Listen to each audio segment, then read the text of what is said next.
السلام عليكم ورحمة الله وبركاته نحمده ونصلي على رسوله الكريم أما بعد فقد قال الله سبحانه وتعالى في القرآن الكريم والذين جاهدوا فينا لنهدينهم سبلنا صدق الله العظيم وقال نبينا صلى الله عليه وسلم في الحديث المبارك ما ذئبان ضاريان أرسلا في دريبة غنم بأكثر إفساد فيها في حب الشرف مال والجاه في الدين الرجل المسلم அவுகமா கால அலைஹி ஸலாத்து வத்தஸ்லீம்.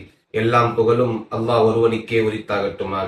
அவருடைய சலாத்தும் சலாமும் கண்மை நாயகம் முஹம்மது ரசூலுல்லாஹ் ஸல்லல்லாஹு அலைஹி வஸல்லம் அவர்களின் மீதும் அவருடைய குடும்பத்தார்கள் மீதும் இன்னும் இந்த காணொலியில் இணைந்திருக்கும் நம் அனைவரின் மீதும் வல்லோனின் நல்லருள் என்றென்றும் நின்று நிலவட்டுமாக. ஆமீன். அன்பிற்கும் பாசத்திற்கும் உரித்தான அல்லாஹ்வின் நல்லடியார்களே, இந்த உலகத்தில் வாழக்கூடிய மனிதர்கள் பொதுவாகவே ஆசைப்படக்கூடியவர்களாக இருக்கிறார்கள். அந்த ரீதியில் சிலர்கள் செல்வத்தின் மீது ஆசை கொள்கிறார்கள், சிலர்கள் மாதுவின் மீது ஆசை கொள்கிறார்கள். ஆக அவர்கள் ஆசைப்படும் பட்டியல் என்பது ஒரு வரம்பிற்குள்ளாக, ஒரு கணக்களவிற்குள்ளாக நாம் கொண்டு வர முடியாது. அந்த ரீதியில் இந்த உலகத்தை ஆசைப்படும் மனிதர்கள் இறுதியில் நஷ்டவாளியாகவும் கைசேதவாளியாகவும் மட்டும்தான் ஆக முடியும். ஏனென்றால் இந்த உலகம் என்பது ஒரு நிரந்தரம் இல்லாதது.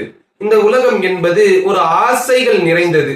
இந்த உலகம் என்பது மனிதர்களை ஏமாற்றக்கூடியது, மயக்கக்கூடியது, மறுமையை மறக்கடிக்க வைப்பது.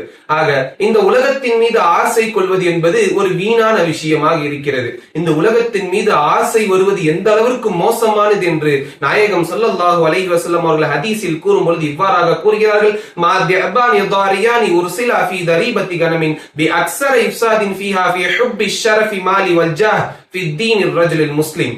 ஒரு மனிதனுக்கு பணத்தாசையும் செல்வத்தின் மீது ஆசையும் இந்த உலகத்தின் மீதான ஆசை எவ்வளவு மோசமானது என்றால், ஒரு பெரிய ஆட்டு மந்தைக்குள்ள 2 ஓநாய்கள் பூந்து விட்டால் எவ்வளவு மோசம் செய்யுமோ, எவ்வளவு அழிச்சாட்டியங்கள் செய்யுமோ, அந்த ஆடுகள் எப்படி இறந்து போகுமோ, அதை விட ஒரு மனிதனுடைய கல்வில் பணத்தாசையும் பதவி ஆசையும் இந்த உலகத்தின் மோகம் வந்துவிட்டால் அதை விட மோசமான ஒரு ஃபசாதை, மோசமான ஒரு அழிவை அவனை கல்வியில் ஏற்படுத்தும் என்பதை நாயகம் ஸல்லல்லாஹு அலைஹி வஸல்லம் அவர்கள் ஹதீஸில் அன்றே கூறினார்கள்.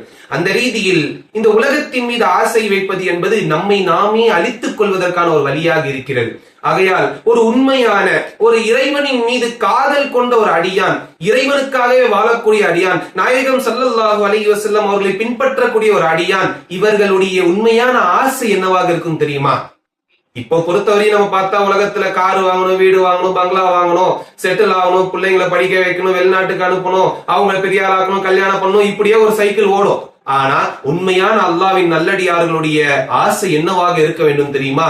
இறைவனுடைய திருப்பொருத்தத்தை பெறுவதிலும், இறைவனுடைய லிகாவை பெறுவதிலும், இறைவனுடைய ஆசைக்குள் இறைவன் என்ன நமக்கு நாடினானோ அதை வைத்து பொருந்திக் கொள்வதிலும் தான் இறைவன் மீது உண்மையாக காதல் கொள்வதிலும் ஒரு உண்மையான முஃமினுடைய ஆசையாக இருக்கும். அந்த ரீதியிலே அவனுடைய உயர்வான ஆசை என்ன தெரியுமா? சுவனம்தான். இறைவனுடைய காட்சிக்கு பிறகு அவனுடைய உயர்வான ஆசை என்ன தெரியுமா? சுவனம்தான். அந்த சுவனத்தை ஆசைப்படக்கூடியவன் தான் ஒரு உண்மையான முஃமினாக இருக்கிறான். இந்த உலகம் நிரந்தரமானது கிடையாது. இந்த உலகம் நம்மோடு வரப்போவது கிடையாது. இந்த உலகத்தில் இருக்கக்கூடியவை நம்மோடு பயணிக்கக்கூடியதும் கிடையாது. இந்த உலகம் என்பது ஒரு பஸ் ஸ்டாப் மாதிரி. இந்த ஸ்டாப்பிங்ல இருந்து அந்த ஸ்டாப்பிங் வந்தா முடிஞ்சிருச்சு. அதுக்கப்புறம் நம்ம மறுமை நாளுன்ற ஒன்றுக்குள்ள இறங்கிதான் ஆகணும். அந்த உலகத்திற்கு தயாரிப்புகள் மட்டும்தான் இந்த உலகத்தில் நடைபெறுகிறதே தவிர இந்த உலகம் நிரந்தரமானதே கிடையாது. எனவே இந்த காணொலியினுடைய முக்கியமான நோக்கமே என்ன தெரியுமா? முதல்ல நம்ம சேனலுடைய பேர் என்னன்னா சுவனம் உங்கள் கையில் அப்படின்னு சொல்லிட்டு பேர் இருக்கு. சுவனத்தை எந்தெந்த வழிகளெல்லாம் நாம் பெற முடியும், சுவனத்தை எந்தெந்த வழிகளெல்லாம் நாம் பெற முடியும், அதில் எப்படி சுலபமாக நுழைய முடியும் என்பது நம்முடைய நோக்கமாக இருக்கிறது. அதை நோக்கி பயணிக்கக்கூடிய வீடியோவாக இன்ஷா அல்லாஹ் நம்முடைய வீடியோக்கள் அமைய இருக்கிறது. எனவே நாளை முதல் இன்ஷா அல்லாஹ் சுவனத்தில் நுழைவதற்கு எளிய அமல்கள் என்ற தலைப்பில் ஒவ்வொரு வீடியோக்களாக வெளியாகும். நாம் எல்லாம் நினைச்சு கொண்டிருக்கிறோம் பெரிய பெரிய அமல் செய்யணும், நைட்டு ஃபுல்லா தொழுகணும், காலைல ஃபுல்லா குர்ஆன் ஓதணும், 5 வேளை தொழுகணும், அது போக சுன்னத் தொழுகணும், அவாபில் தொழுகணும், என்னென்ன தொழுக இருக்கோ எல்லாத்தையும் தொழுதா மட்டும்தான் நமக்கு சொர்க்கம் கிடைக்கும். இதுவும் இல்லாம வருஷம் ஃபுல்லா பட்டினியா இருந்து நோன்பு வைக்கணும் அப்படின்னு பலர்கள் தவறாக நினைத்துக் கொண்டிருக்கிறார்கள் இந்த மார்க்கத்தை. மார்க்கம் மிகவும் எளிமையான மார்க்கம். நாயகம் ஸல்லல்லாஹு அலைஹி வஸல்லம் அவர்கள் சிறிய சிறிய அமல்களை செய்வதன் மூலியமாக சுவனத்தில் நுழைய முடியும் என்று கூறியிருக்காங்க. உதாரணத்துக்கு ஒன்னே ஒன்னு சொல்லட்டுமா? என்னன்னா, பள்ளிவாசல்ல இருந்து யாராவது ஒரு அழுக்கை எடுத்து வெளியே போட்டா பனல்லாஹு தஆலா பைத்தன் ஃபில் ஜன்னா. என்ன அர்த்தம்? அல்லாஹ் தஆலா சுவனத்துல ஒரு வீடு கட்டான்னு வருது. ஒரு தூசியை எடுத்து போறதுக்கு ஒரு பலன் என்னன்னா, சுவனத்துல ஒரு வீடு கட்டப்படுகிறது. சுவனத்துல வீடு கட்டுறதுன்னா நீங்க சாதாரணமா நினைச்சுக்காதீங்க, ஒரு 650-700 ஸ்கொயர் ஃபீட்ல நம்ம கட்டுற பொட்டி வீடு மாதிரி நினைச்சுக்காதீங்க. சுவனத்தில் வீடு கட்டுவது என்றால் சுவனத்துடைய ஒரு ஸ்டார்டிங் வீடு, ஒரு லோ பட்ஜெட் பில்டிங் எவ்வளவு இருக்கும்னா இந்த உலக அளவு இருக்கும்.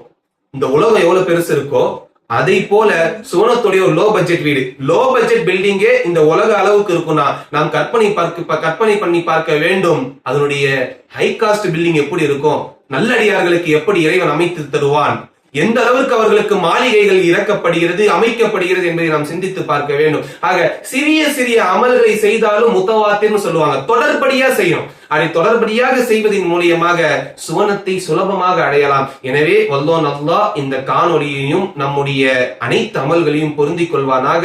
இன்னும் இதன் மூலியமாக அல்லாஹு தஆலா சிலரை நேர்வழிப்படுத்துவானாக. இன்னும் நிறைய நபர்களுடைய கல்வை மாற்றி அமைப்பானாக. எனவே வல்லோன் அல்லாஹ் நம்முடைய அனைத்து முயற்சிகளுக்கும் நல்ல கூலியும் நல்ல பலனையும் அளித்து அருள் புரிவானாக. ஆமீன். ஸலாமு அலைக்கும் வரஹ்மத்துல்லாஹி வபரகாத்துஹு.